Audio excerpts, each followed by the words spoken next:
What's happening, homies? Hope everybody's doing well. Once again, coming to you live. What time is it? What's the date and time? 4:58 on Tuesday, March 17th. All right.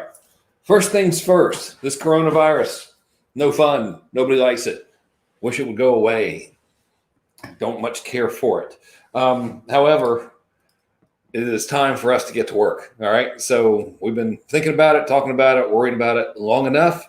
It is time to turn this whole situation to our advantage. So what I want to do for you is I'm posting a link, hopefully, in the comments. Maybe that's a link to a Zoom registration page tomorrow, which will be Wednesday, the 18th. Already forgot what today's date was. Tomorrow, Wednesday, the 18th. Yes, at 9 a.m. Pacific, noon Eastern time. I'm doing a live training on how to profit during the coronavirus, not from the coronavirus. It has nothing to do with exploiting other people's misfortune or anything unbelievably uncool like that.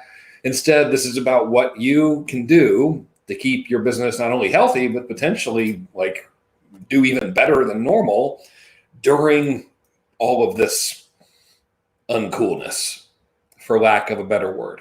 So the purpose of this particular live is to tell you about that. So if you guys would like repost that Zoom link, I'm going to do it again just to see, just to make sure it works. I'm trying to do this from my computer here. And then I'll share some stuff with you.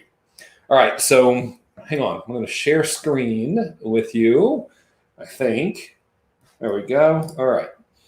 So with any luck, now I bet this is going to make, as soon as I go full screen on this, I'm not going to be able to see your comments. So sorry, but this is more important. All right. So here's what I'm going to be talking about tomorrow. We'll be going into greater detail on this. And again, the registration link should be hopefully in the comments. It's a live Zoom call. It's tomorrow at 9 a.m. Pacific, noon Eastern time, tomorrow, March 18th. Okay. So here's the deal. I'll go in greater detail on this tomorrow, but I've been doing a lot of research, and according to the research I saw, big shocker right here, social networks are going to be used a lot during all of this coronavirus shenanigans because everyone's stuck at home, either voluntarily or not. So we're doing the social distancing thing. So as a result of that, people are consuming more content. All right. And so I'll show you the article and all that stuff tomorrow and where this research is coming from. But it says the spread of coronavirus is likely to boost digital media consumption across the board. Okay. That's secret code for content. Okay. What this translates into is people are going to be stuck at home. They're going to get pretty dang bored. They're going to be on social media and they're going to be consuming a lot of content. So, crazy concept, right? But if they're going to be at home anyway, and they're consuming content anyway, maybe we should get our content in front of them, but give them content that's actually like helpful to them. Okay. So another thing that I have uncovered, and it's not necessarily a surprise, is that global media ad spending is likely to take a hit, AKA people are probably going to be spending less money on ads. Now, the research I did said that the trackable slowdown is attributed to China alone. I disagree with that entirely. And here's why. And this is what we're going to be covering tomorrow. And more specifically, we're going to be covering exactly what to do. Right now, I just wanted to show you kind of some crazy stats. All right. So this is yesterday's statistics. As you probably are aware of, I use a methodology of Facebook and Instagram advertising called intent-based branding. So that's a 7-second explanation of that is you show a video to a bunch of strangers and you hope that the video content is magnetic to the type of customers you want to attract. If they watch it or engage with it, then you retarget them with more content, right? So the very top part of that is showing content to strangers. Okay. Now, usually it's not necessarily expensive to do, but it can be kind of costly. This is my stats. This is the ad I'm showing, by the way. So this is the ad that I show to complete strangers. It is a very boring video of me sitting in front of like a flip chart or something. I'm not even looking at the camera. and I'm talking about what to say in content. And the video is 1 minute and 56 seconds. All right. So I'm showing it to strangers. This is a screenshot from yesterday's ad campaigns. I'm running it to a bunch of different ad sets. So essentially what I'm doing, I'm showing this ad to a bunch of different audiences. That's why you see all these different ad sets here. Spending about $2 per day per audience, not a lot of money. Look at what I'm spending to get someone, a total stranger who doesn't know me, right, to watch damn near 2 minutes of content. It is costing me flames. It's costing me less than 2 cents to get a total stranger to watch 100% of what is essentially a commercial for why you should continue listening to me. Now, the reason I'm sharing this with you is because of this right here. And I know, you're probably watching this on Facebook, so it might be kind of hard to see, but I'm circling this little stat where it's saying global media ad spending is going down. This is really, really cheap. It's not always this cheap. I think that ad traffic is going to get cheaper because I think people are going to stop advertising, because I think they're going to get freaked out, and that provides an opportunity for you. Another part of intent-based branding is once a stranger watches some of your stuff or does a lot of other things too. There's multiple ways they could get into your retargeting audience, but you start showing them more content to help build that bond between you and the stranger. Let me show you something from yesterday. Now, this is ridiculous. All right. So this is a screenshot of within my Facebook ads account. Here's the ad. Gotta love the copy. Pretty proud of the copy. It's called How to Write Good. You grammar folks will get that little joke. All right. This is a 38-minute and 19-second video of me just at a desk talking about writing. Okay. Nothing even exciting. All right. So yesterday, should probably bump this budget up. I spent a grand total of $10.22 showing people who had already seen some of my stuff this particular 38-minute ad. I got 34 of them to watch 100% of it. That means a lot of flames going on here. Hang on. Cost me 30 cents to get someone to watch all 38 minutes, 19 seconds of this thing. And it's a dude, me, sitting at a desk talking about writing. How does this translate to you? What this means is that, look, people are stuck at home, which sucks. The coronavirus totally blows. The situation, not cool. With that said, it does not change the fact that people are at home, they're on social media, they're consuming content, and a lot of your competitors are just sitting on their hands weirded out. So there's a tremendous opportunity for you, for me, for anybody to get in front of our audience, get in front of our market, alleviate the boredom, alleviate the worry, alleviate the weirdness, give them stuff they can actually use and make offers at the same time. In case you're wondering, well, are people actually doing anything? Yeah, they are. Here's another screenshot from inside the account. I run it's not an automated webinar, it's called an on-demand class. Fancy way for saying opt-in page with a video after it, right? So that's all it is. I'm getting registrants or opt-ins, $291 one ad, $233 another ad yesterday. So average it out, whatever, $2.50. If you've ever run traffic to get registrants for webinars in the internet marketing niche, it's usually between $5 and $10 in that niche. You see the prices right there. What is this telling you? It's telling you that ad costs are a little bit lower right now, which is great. My prediction is that they're going to continue to go down, which is, I'd rather really it didn't happen because they're continuing to go down because people are getting freaked out in business and they're doing nothing. However, if they're going to go down, you might as well get the attention and get the traffic at a ridiculously good bargain. So what's going to happen is tomorrow let me bring this down. Here, I'll stop sharing. We can come back and look at my ugly mug. Here we go. Okay, so tomorrow at, what time was it again? Noon Eastern time, 9 a.m. Pacific time. That's tomorrow, Wednesday, the 18th of March. All right, I'm doing a live Zoom webinar where I'm going to go into greater detail about this and then specifically tell you exactly what to do and how to do it, and within reason, exactly what to say to your marketplace to really do a couple of things. Number one, alleviate the boredom and fear and worry that they have about this situation as it relates to what you sell. Number two, genuinely help them, right? And number three, make an offer. I think that some businesses globally are like hosed. Travel, for example, wouldn't want to be in the travel business right now. High-end retailers wouldn't really want to be in the high-end like couture fashion business right now because no one's leaving the house, so you don't need a fancy dress to go anywhere. I mean, I wear them around the house every day, but most folks don't, right? So there's some businesses that are just like, it's kind of a bummer.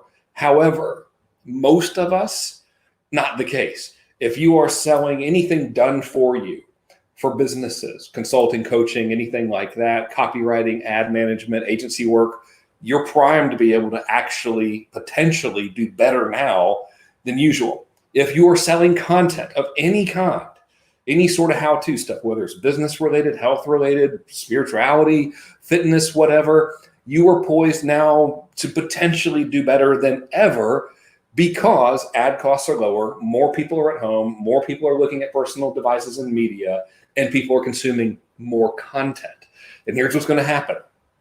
As we continue to have to stay home and practice social distancing, which is, as an introvert, I got to tell you, social distancing is right up my alley. It's like, what a great excuse. It's like Larry David, I'm going to need you to go to the grocery store and pick up some eggs. Can't do it. Social distancing, but still, as people like continue to do this, they're going to get more and more bored.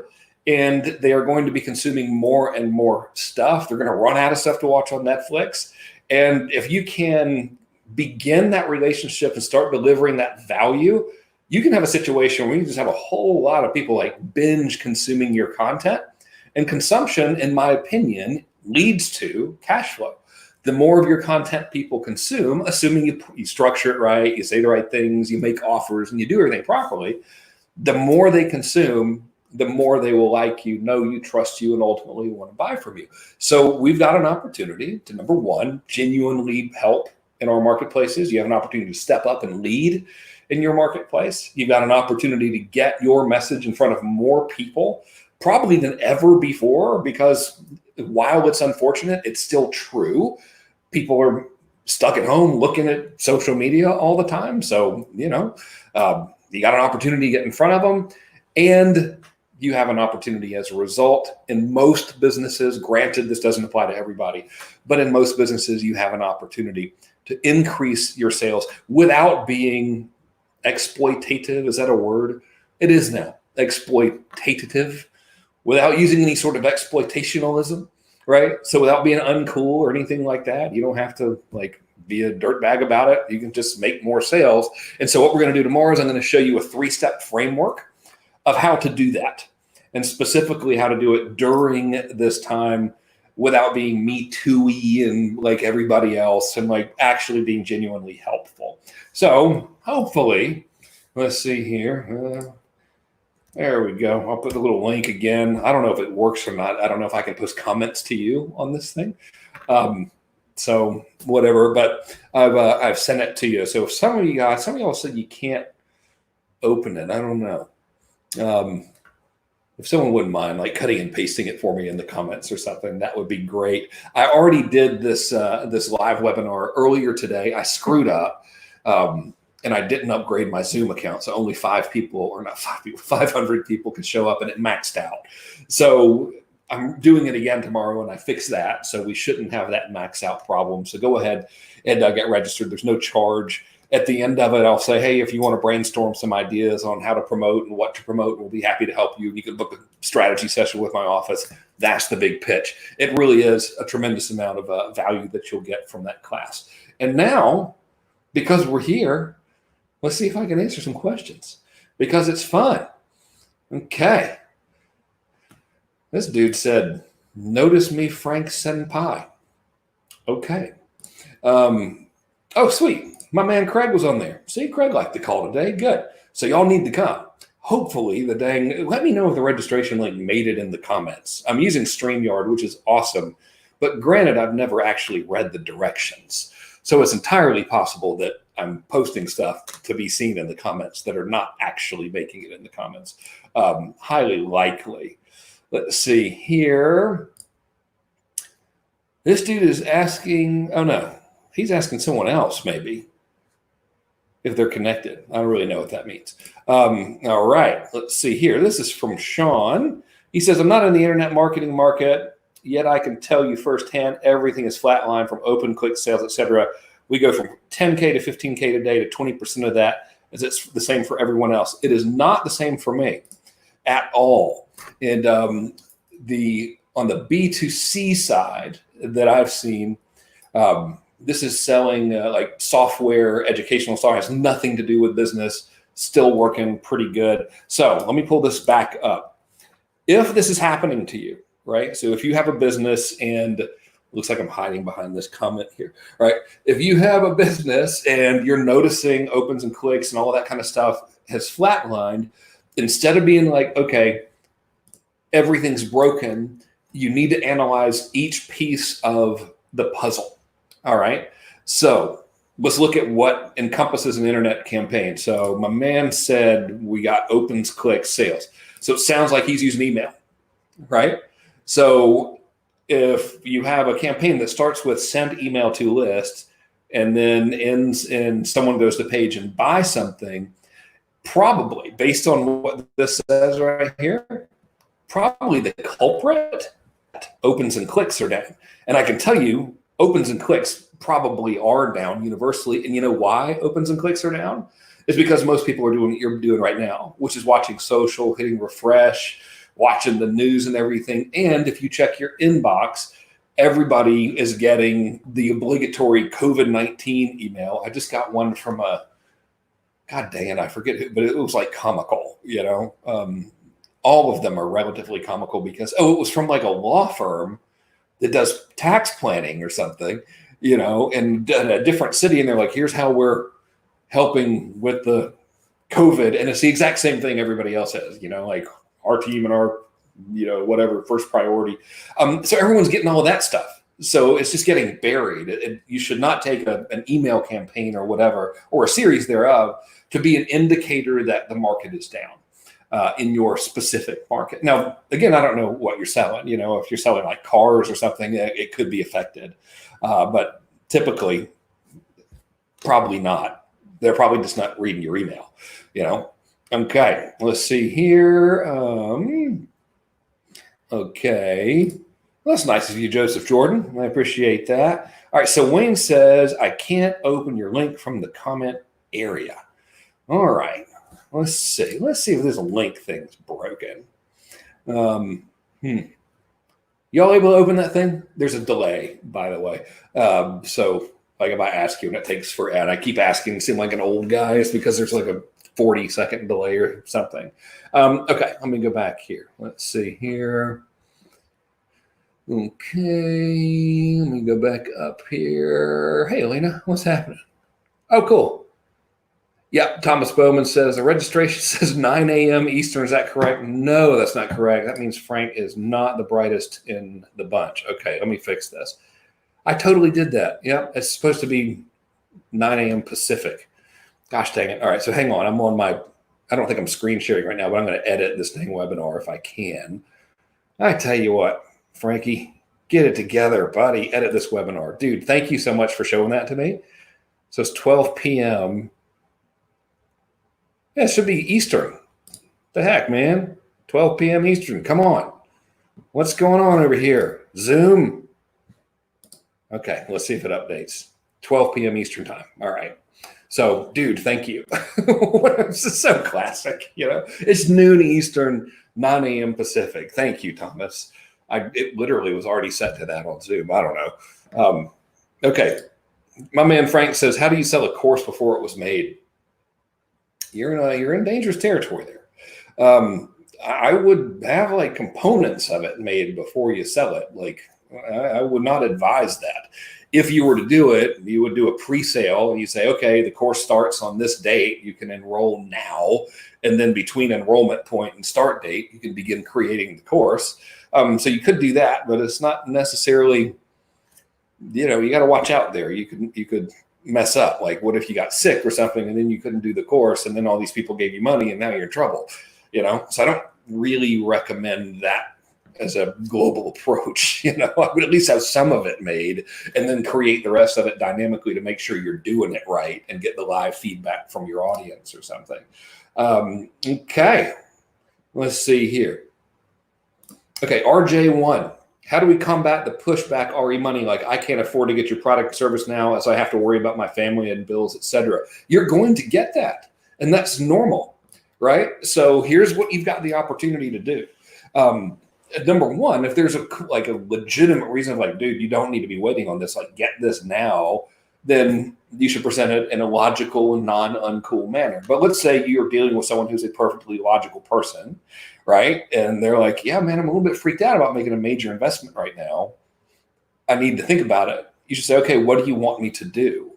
And then ask them when they want you to follow up with them, and then set that appointment. And then between now and that appointment, just saturate the entire marketplace with goodwill, which is like, hey, here's the benefits. Here's the benefits. Here's how this is going to help you. The reason people, and this is 100% conjecture, by the way, the reason like the economy is getting weird is because of a lack of confidence and because of uncertainty. That's all that's happened. And this is, of course, my opinion. And the only thing I know about economics is what I learned in high school. And I got a C, and I had no idea what anybody said in economics class, except the law of supply and demand. So take what I'm telling you with a grain of salt here. But in my opinion, stock market crash and all that kind of stuff, it's because of uncertainty. People are like, well, I'm uncertain and I'm unsure, and therefore I'm not going to do anything. I think that's why the stock market took a dip, right? So your job is to create certainty. And that's what we're going to do tomorrow. There's a 3-step framework I'm going to show you on tomorrow's web class that does as best of a job as you possibly can in creating certainty in a time like this. So join me and I'll walk you through it. It's a little bit more in depth. It takes like an hour or so, and I don't want to spend an hour on Facebook because I got to build some stuff. But it's normal for them to feel that way, and it's because they don't have the confidence, right? So all they're really saying is, I don't have the confidence, and you need to build that confidence up. And that's it, and I wouldn't expect to close everybody. Like, not everybody's going to close.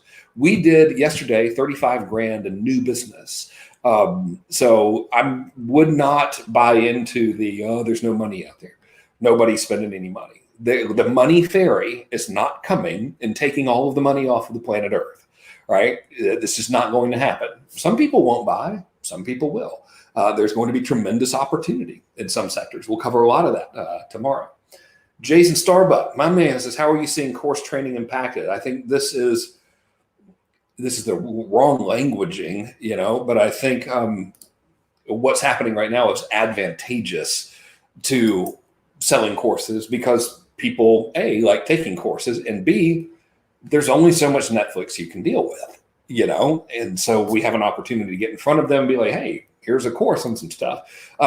Just like that slide I showed you, and tomorrow I'll go into much greater detail about the research. But online content consumption is going to rise.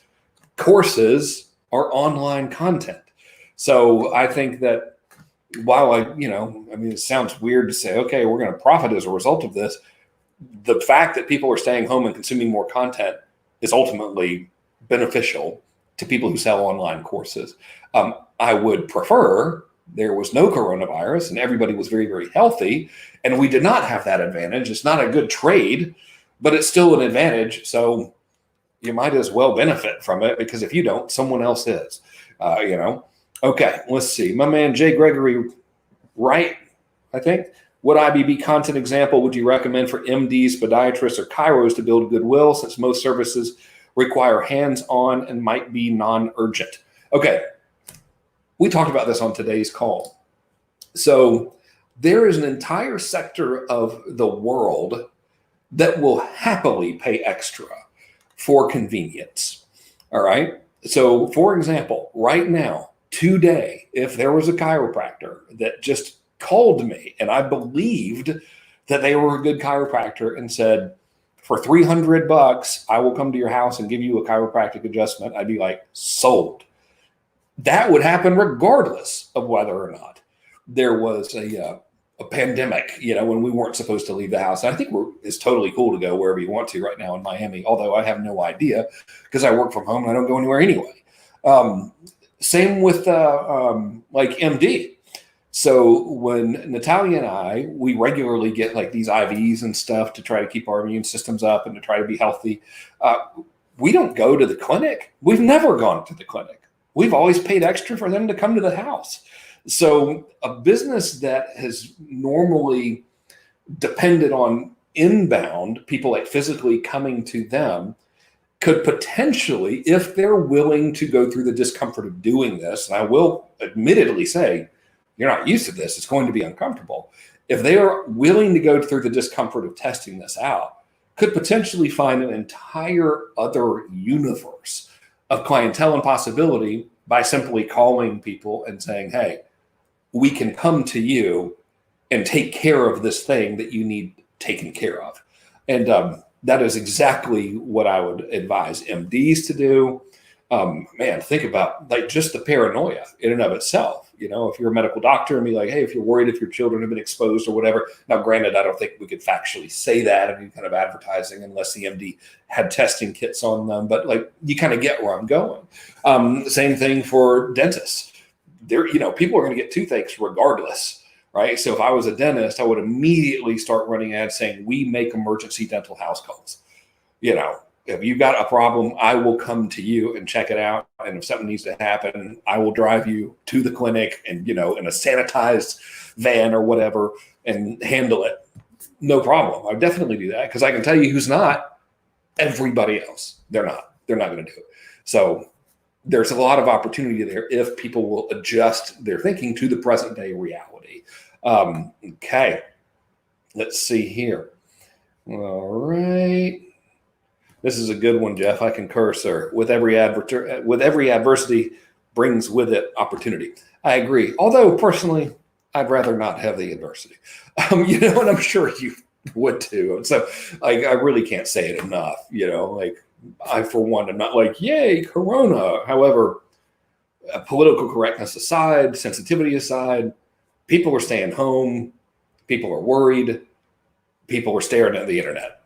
If you can address their concerns as it relates to what you sell, if you can genuinely help them and you make an offer that's going to alleviate anything they're going through, whether that's just, hey, have more fun while you're at home, then you're probably going to be okay. And even if you're in a different situation, like the medical practitioners we just discussed, there is still hope to make it through this thing on the other side. And who knows, you might even find that, good Lord, who knew there was this much money in going to people's houses, you know? So there's a lot to be done. So join me tomorrow. Hopefully we got the link. I'm going to post it in the comments one more time. I think it was clickable because one of y'all said that the damn times were wrong. It's so classic. I'm going to check it now. Let's see. I'll go and put it on the screen, see if it updated. Okay, cool. It says 12 p.m. Eastern time. All right. Yeah. My gosh, man. Come on, Kern. Not that great at techie stuff. Okay. I got to go. Hope y'all have a great day. And you know what, guys, we're going to be okay. Everything's going to be fine. Always has been, always will be. And I got you as best as I can get you. So anything I can do to help, I will, including but not limited to doing more free stuff like this for you while we're all kind of locked in our homes together. It's almost like that shirt. I don't know if y'all have ever seen that shirt that's a joke. It says, introverts unite separately in your own homes. That's what's going on right now. So I'll be doing some more of these for you. Lots of live trainings coming up. We got this. I'll see you soon. Have a good one. And come tomorrow.